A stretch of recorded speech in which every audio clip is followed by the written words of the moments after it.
What if I told you $1 million isn't the bar for success anymore? Americans have a new target in mind, and it's honestly pretty eye-opening. So let's break down the surprising numbers people now associate with financial success and what this shift means for how we see money, happiness, and our own progress using data from a recent study by Empower. When we think about financial success, the most common ways to measure it are through income and net worth. We'll cover the net worth side of things in just a minute, but when Empower asked different generations how much it would take for you to be financially successful, the results were wildly different. The average American said $270,000 a year. I was a little surprised to see how high this amount is because that's roughly $22,000 per month. If we apply the 50-30-20 method, that leaves someone with about $11,000 for fixed expenses, $6,700 for wants, and $4,500 for saving and investing. The average household income is $80,000, so we're talking about 3 times that amount. Now, if you've got a gaggle of kids, I get it, but I double checked and this study wasn't based on Mormons, so $270,000 is still pretty high. Let me know in the comments the income you consider to be financially successful, because $270,000 sounds like overkill unless you're feeding a small army. Mentally prepare yourself, because Gen Z came in hot saying that the salary it would take for them to be financially successful is $588,000. I almost put my fist through the wall when I saw this number, especially when you consider that less than 1% of the population earns this amount. For fun, I had to drop this salary into my spending review spreadsheet to see how that income broke down every month. Almost $25,000 to spend on fixed expenses and over $14,000 on discretionary spending. I'm just confused as to what in the world these 18 to 28-year-olds think that they're going to be spending $14,000 on every single month. Like, how many sticker book looking tattoos or DoorDash orders are we talking about here? To get the perspective of someone in this generation, I asked my buddy Will, who runs the Financial Wolf YouTube channel and is 22, and he said $120,000. So don't get the idea that all of them in this generation believe $500,000 income is financial success. I tried thinking back to what I would have said at their age, and I remember having this exact conversation with my buddy Zach back then. I'll never forget it. We were sitting in the office at one of our first jobs out of college, wasting time and daydreaming, of course, and we both landed on $90,000 per year. Adjusted for today's dollars, that's about $123,000, and honestly, I think I would still agree with that number at that age. To defend this generation just a little bit, a lot of them don't have the life experience yet to truly grasp the reality of this question. I mean, if I grew up getting bombarded with the inflated lifestyles on social media, as well as the economic landscape over the past few years, my outlook would probably be a little warped too. I have a feeling that with time, their numbers will probably come down and look a lot more like what we see with millennials and Gen X, because millennials would consider an income of $180,000 to be financially successful, which is a lot more grounded. I'm a millennial, and if I didn't have any other context, I would say that financial success is somewhere between $120,000 and $150,000. But still, $180,000 is a totally fair number to land on, since it gives you room to save, invest, enjoy life, and not feel like you are constantly one emergency away from having to sell feet pics on the internet. Maybe it's the result of spending most of my life in the Midwest, East, South Central, and South Atlantic states, but you can live a pretty darn good life on an income of $120,000 to $180,000 in those areas. We're not talking yachts and a private chef, but you can have a nice house, take vacations regularly, eat out without guilt, and continue throwing a healthy amount towards your retirement accounts. That kind of income in those regions doesn't just cover the basics, it gives you options, which is what financial success truly is. For Gen X, we start to see the number creep up to $212,000. Still firmly in the top 5 to 10% of incomes, but I could at least argue a case for it. This generation is typically in their peak earning years, so the expectation naturally shifts upward. They've been grinding for decades, likely juggling a mortgage, raising kids, college debt, and possibly trying to catch up on saving for retirement. So yeah, I get why financial success seems like it needs to be a slightly bigger cushion for this generation. At that stage in life, $212,000 probably feels less like a luxury and more like keeping the wheels from falling off the scooter.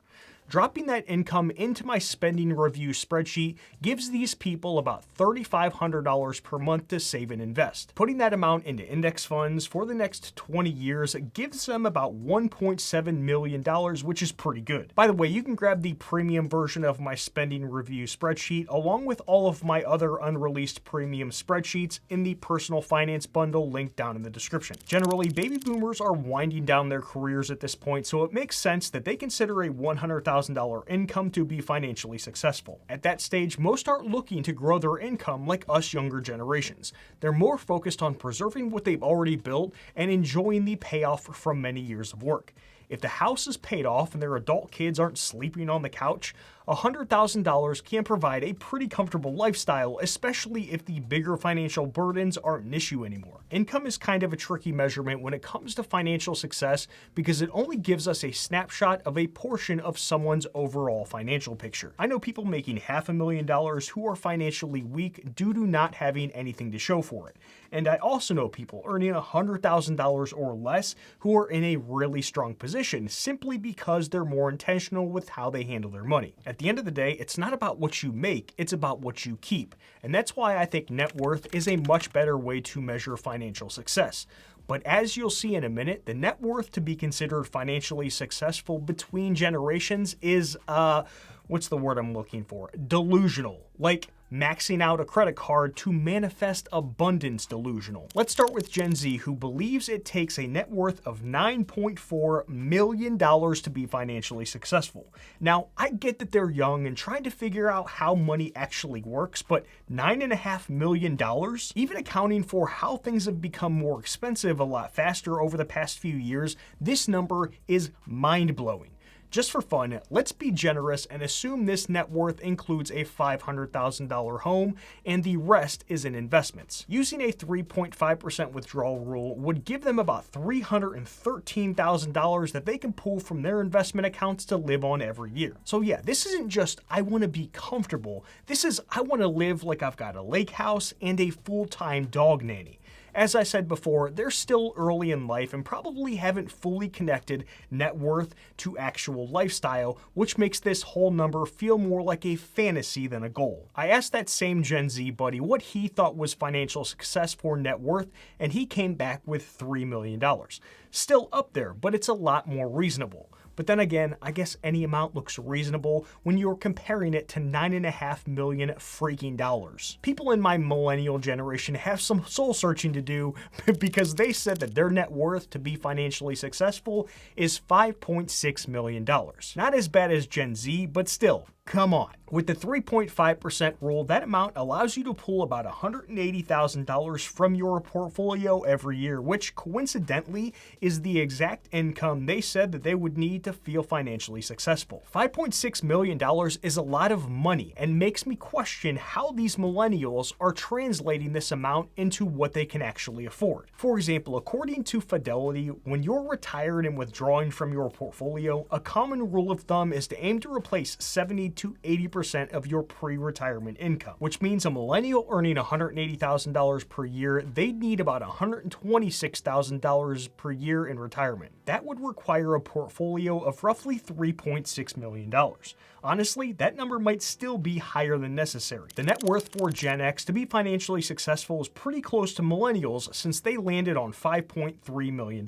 Now I know Gen X is usually in their peak earning years, but that number still appears to be high, like unnecessarily high. That would give them about $168,000 per year in income from their portfolio, of course assuming $500,000 is tied up in a home. Sure, that's a strong income, but again, we run into the same disconnect.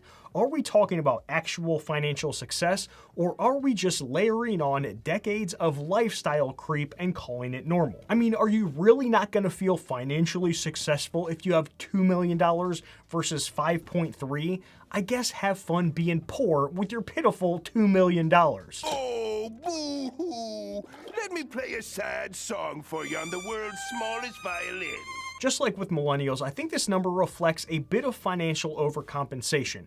It's like we're planning for the worst case scenario, but forgetting that most people, especially with a paid off home and fewer expenses, won't need that kind of income in retirement. Now, this is where things get interesting. Baby boomers said that they only need a net worth of $1 million to feel financially successful, which is dramatically lower than the number we saw from millennials and Gen X, and of course, the delusional Gen Z. Keep in mind that a lot of this generation is either retiring soon or has been retired since they're between roughly 61 and 79.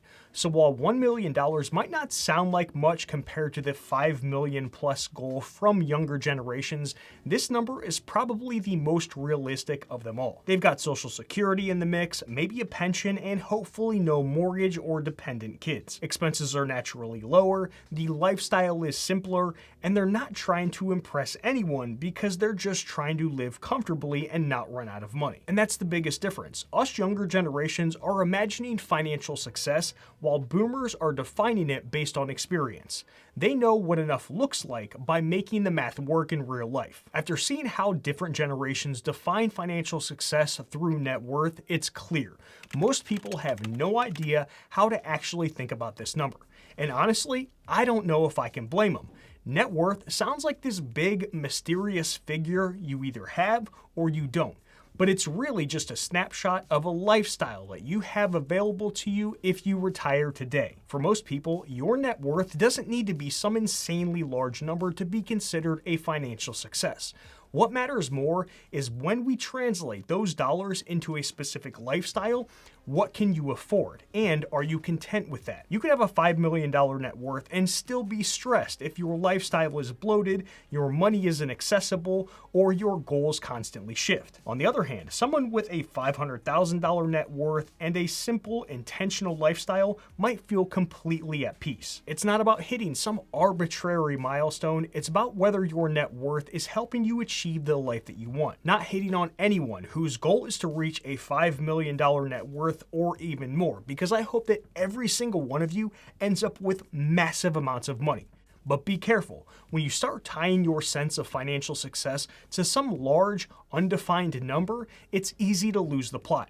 You risk becoming a slave to the number itself, constantly chasing more, afraid to stop, and never feeling like you have enough. My favorite Stoic philosopher, Seneca, warned of this trap when he said, "It's not the man who has too little, but the man who craves more. That is poor." If you're always chasing, always craving, then even $5 million won't feel like success. So yes, pursue wealth, build it intentionally, but make sure to stay grounded.